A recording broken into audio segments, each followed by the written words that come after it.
Hi, this is Infrared. So we're going to look at these new specs that we sell. So you've probably seen the Oldfield filter that we sell on our site. So we've now got that in the form of glasses. So we've got some Oldfield specs, and we've also got the Aura specs. So I'll start with the Aura specs. So these are both designed for like seeing spiritual energy. Take a bit of practice to get to grips with.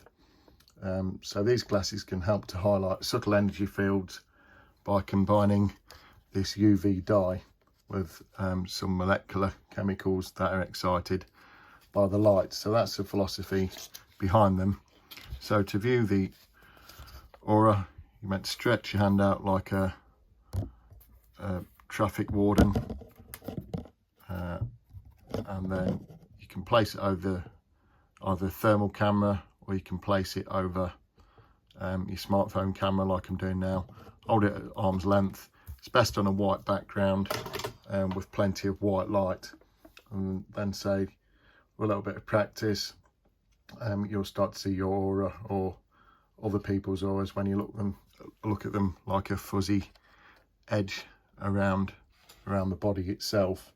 So it takes a lot of patience to see.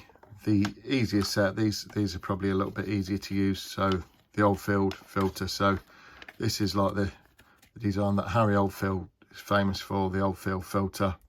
So again, if they're held over the smartphone lens, it's a bit difficult to hold it still, but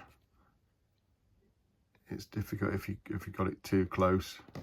Just trying to get it on the right part of the lens, and then you'll see probably a little bit easier to see the fringing around the fingers, etc.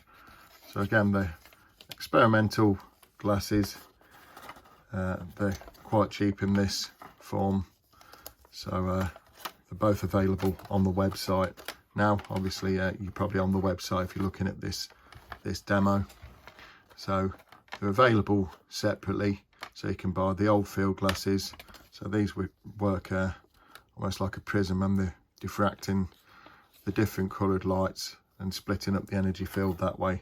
Like I say, these are more like on a UV pigment, so these are isolating the energy fields for you to see.